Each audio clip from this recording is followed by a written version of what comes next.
हमने सुनी थी कि जो लोग नमाज के लिए जल्दी जाते हैं उस हवाले से क़यामत वाले दिन एक ऐसी जमात उठेगी, जब सूर फूंका जाएगा ना तो उस टाइम सारे उठेंगे, तो मुख्तलिफ अंदाज में उठेंगे, हर एक का उठना अलग अलग, गुनाहों के मुताबिक। जो गुनाहगार होगा वो उस हिसाब से उठेगा, ग़ीबत करने वाला उस हिसाब से उठेगा, हराम माल खाने वाला उसी तरह उठेगा कि मुंह से आग निकलती होगी। मुख्तलिफ अंदाज में सारे उठेंगे। एक ऐसी जमात उठेगी जिनके चेहरे चमकदार सितारों की तरह होंगे। फरिश्ते उनसे पूछेंगे तुम्हारा अमल क्या था? वो अर्ज़ करेंगे हम आज़ान सुनते ही सब काम काज छोड़कर वज़ू के लिए खड़े हो जाया करते थे। फिर एक ऐसी जमात उठेगी जिनके चेहरे चांद की तरह होंगे। फरिश्ते उनसे पूछेंगे तुम क्या अमल करते थे? वो कहेंगे कि हम वक्त से पहले वज़ू करके नमाज के लिए तैयार हो जाया करते थे। फिर एक और जमात आएगी, उनके चेहरे सूरज की तरह रोशन होंगे। फरिश्ते उनका अमल पूछेंगे तो वो कहेंगे हम अजान मस्जिद में जाके सुनते थे। ये भी कितनी बड़ी फजीलत है कि क़यामत वाले दिन अगर इस अंदाज में उठना चाहते हैं कि चेहरे सूरज की तरह रोशन हो, ये भी अच्छे अमल की निशानी है। यानी वहाँ अच्छी हालत में उठना कहलाता है। ज़्यादा फजीलत वाले ये बंदे हैं कि जो आज़ान मस्जिद में आके सुनते हैं, यानी अजान से पहले मस्जिद में पहुँच जाया करते हैं। हज़रत अनस बिन मालिक फरमाते हैं कि जब क़यामत बर्पा होगी उस वक्त रोज़ादार इस शान के साथ कब्रों से निकलेंगे कि उनके मुंह से मुश्क जैसी तेज़ खुशबू निकल रही होगी।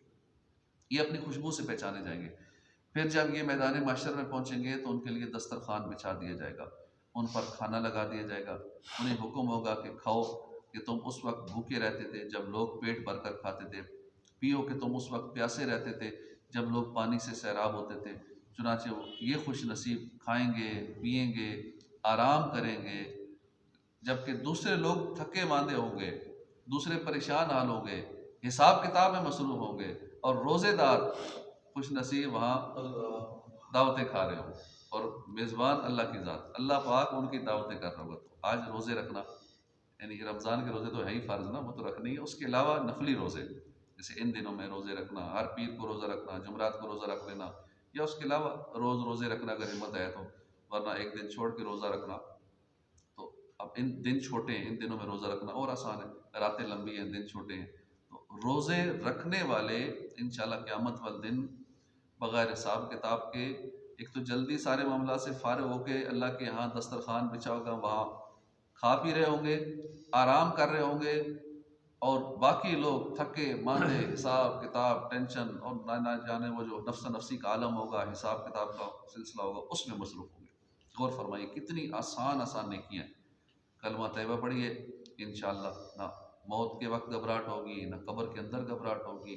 जब कब्र से उठेंगे उस वक्त दिल भी मुतमईन होगा, कोई खौफ भी नहीं होगा।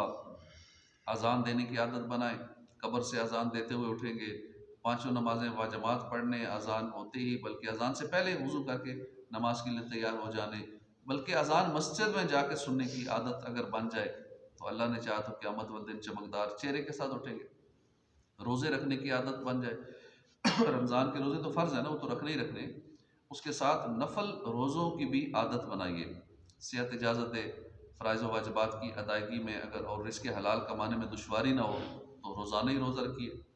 हाँ, अगर रिज़्क़ हलाल में मसला, यानी आप किसी की जॉब कर रहे हैं, कोई मुलाज़मत कर रहे हैं, तो उसमें परेशानी आ रही है, यानी उसमें फ़र्क आ रहा है, सही ड्यूटी नहीं कर रहे, रोज़े की वजह से अपनी ड्यूटी पूरी नहीं कर रहे और अपने रिज़्क़ को हराम कर रहे हैं, तो उस सूरत में फिर रोज़ा रखने की इजाज़त नहीं होगी। अगर ड्यूटी में कोताही हो रही है तो रोज़े रखने चाहिए।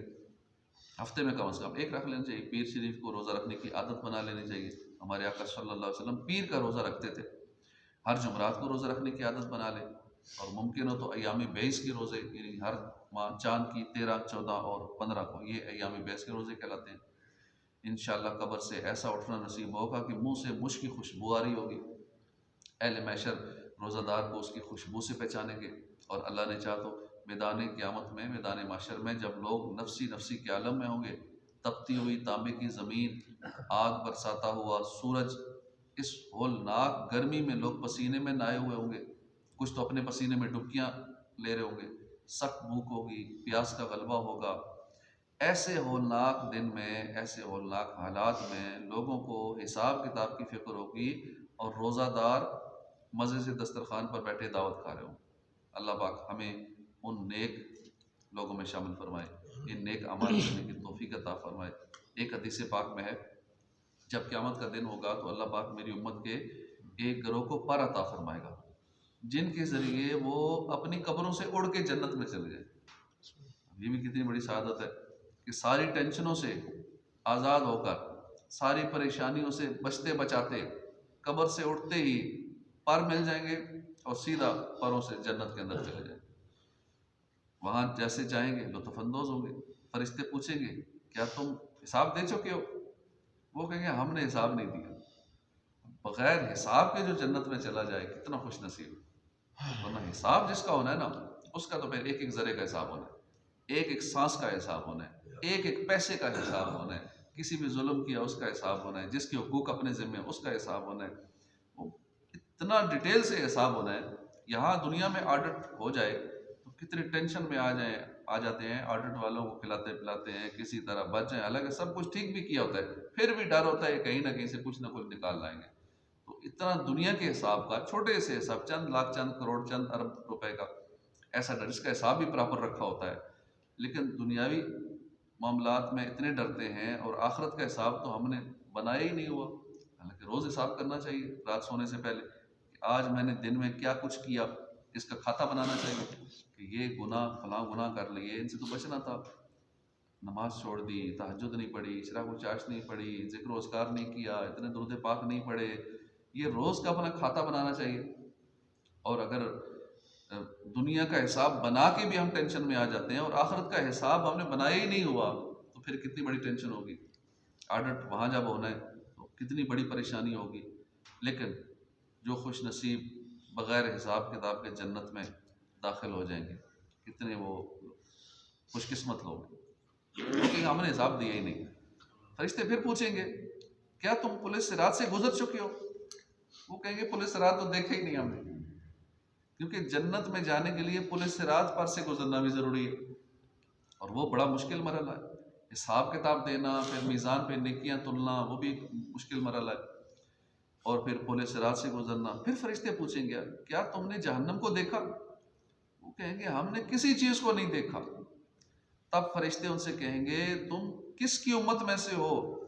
वो खुशबख्त जन्नती कहेंगे, हम इमामुल अंबिया हज़रत मोहम्मद मुस्तफ़ा सल्लल्लाहु अलैहि वसल्लम के उम्मती हैं। फरिश्ते कहेंगे, हम तुम्हें अल्लाह पाक की कसम देते हैं, बताओ दुनिया में तुम करते क्या थे, इतना तुम पे करम हो गया, तुम्हारे अमाल क्या थे?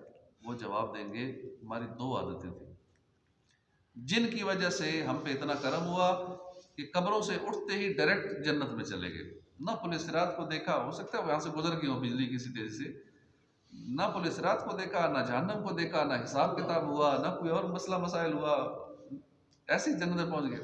दो अमल थे हमारे, हम तन्हाई में अल्लाह की नाफरमानी से हया करते थे, अकेले में गुनाह नहीं करते थे, अल्लाह देख रहा है। और दूसरा, हम अल्लाह के अता कर रहा थोड़े से रिस्क पे राजी थे, जो अल्लाह ने दे दिए उसी पे खुश थे। अब ये दो नुस्खे किस चीज़ के मिल गए? डायरेक्ट जन्नत में जाने के, बग़ैर हिसाब किताब के जन्नत में जाने के, बग़ैर क़यामत की सख्तियाँ बर्दाश्त किए, पसीने पर पसीना, डुबकियाँ खा रहे होंगे, ज़मीन तांबे की होगी, नंगे पाँव, नंगे बदन खड़े होंगे, सूरज सवा मील पर होगा, आग बरसा रहा होगा, नफसी नफसी का आलम होगा, लोग टेंशन में परेशान होंगे, अल्लाह पाक नज़र नहीं फरमाएगा, सारे परेशान होंगे, कभी इधर जाएंगे सिफारिश के लिए, कभी किसी नबी के पास जाएंगे, ये सारे मामलात। और दिन कितना बड़ा होगा? 50,000 साल का एक दिन होगा। लेकिन सिर्फ ये दो खूबियाँ अपने अंदर हम पैदा कर लें तो ये सारे मामला से जान ही छूट जाएंगे। आज से हम नियत कर लें कि तन्हाई में भी और लोगों के सामने भी, उम्मूमन लोगों के सामने तो लोग डरते हैं ना, लोगों के सामने शराब पीने से डरते हैं, ज़िना बदकारी करने से डरते हैं, कुछ और इस तरह के मामला, रिश्वत भी लेनी हो तो छुप छुपा के बड़े तरीके से लोगों से उम्मूमन डरते हैं। लेकिन बहुत सारे गुनाह जो लोगों के सामने भी लोग करते हैं, तो लोगों के सामने भी गुनाहों से बचना है, और तन्हाई में तो खुसूसन बचना है कि तन्हाई में अल्लाह की नाफरमानी से हया करनी है। जब भी तन्हाई में गुनाह करने लगे, तन्हाई में रिश्वत लेने लगे, तन्हाई में कुछ करने लगे, तो ये सोचें अल्लाह देख रहा है, अल्लाह की नाफरमानी से हया करें। दूसरी खूबी है जो अपने अंदर हम पैदा कर रहे हैं, आज से नियत कर लें कि जो अल्लाह ने दिया है उस पर राज़ी हो जाए, ठीक, अल्लाह और दे दे तो उसका करम है, ना भी दे तो ठीक है, मैं इसी में एडजस्ट कर लूँगा। अल्लाह ने अगर इतनी आमदनी दी हुई है, मैं इसी में एडजस्ट करने की, कनात करने की कोशिश करूँगा, ठीक है। और कोशिश करते रहना चाहिए अपनी तरफ से, लेकिन हर वक्त वो टेंशन में रहना कि मेरा अगर 1 लाख है तो 2 लाख क्यों नहीं हो रहा, 2 लाख आमदनी क्यों नहीं हो रही, 5 लाख क्यों नहीं हो रही, बढ़ क्यों नहीं रहा, क्यों। अब उस टेंशन में कितनी बीमारियां लगा लेते हैं, डिप्रेशन के मरीज बन जाते हैं।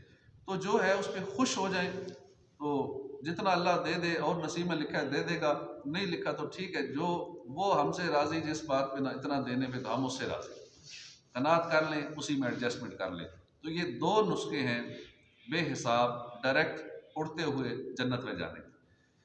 अंदाज़ा कीजिए, क़यामत का 50,000 साला दिन लोग कब्रों से उठकर मैदान माशर का रुख करेंगे।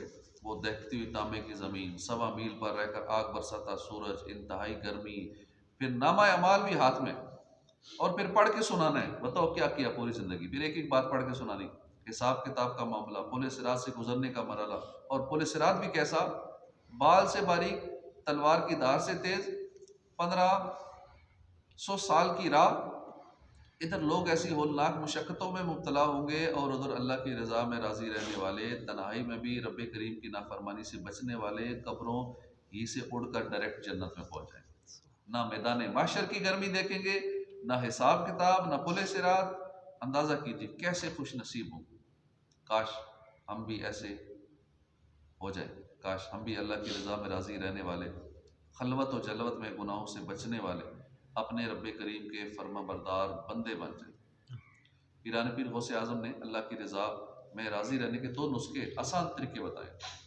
गौस पाक फरमाते हैं कि जो शख्स अल्लाह की रज़ा में राज़ी रहना चाहता है, उसे चाहिए मौत को हमेशा याद रखे, क्योंकि मौत की याद दुनियावी मुसीबतों को आसान बना देती है। मौत की याद दुनियावी मुसीबतों को आसान बना देती है, वरना मौत जो याद नहीं करता ना, उसे ज़रा सी टेंशन आ जाए, वो अपने सर पे सवार कर लेता, समझता बड़ी टेंशन है। भाई बड़ी नहीं है, बड़ी तो आनी है। जब नज़ा के वक्त रूह निकलेगी, उस वक्त पता लगेगा कि सख्ती किसे कहते हैं। जब कब्र में जाएंगे फिर पता लगेगा मुसीबत परेशानी क्या होती है। तो मौत को हर वक्त याद रखने से दुनिया की टेंशन परेशानियां महसूस ही नहीं होगी। जितनी भी परेशानियां आ जाए महसूस ही नहीं होगी, ये तो कुछ भी नहीं है, असल परेशानियां अगली। ये गौस पाक ने एक नुस्खा बताया कि जो शख्स अल्लाह की रज़ा में राज़ी रहना चाहता है, उसे चाहिए मौत को हमेशा याद रखे। दूसरी, जिस बात पर दिल में शिकवा आए, बंदे को चाहिए कि उस बात पर शिकवा करने के बजाय अल्लाह से दुआ करे। मसलन किसी पे गुर्बत आ गई, बीमारी आ गई, बीमार हो गया, अब उसके दिल में वसवसे आते हैं, उसे चाहिए कि गुर्बत और बीमारी का शिकवा ना करे, बल्कि अल्लाह की बारगाह में दुआ करे, या अल्लाह पाक मुझसे गुर्बत दूर फरमा दे, या अल्लाह पाक मुझे इस मर्ज़ से शिफा अता फरमा दे।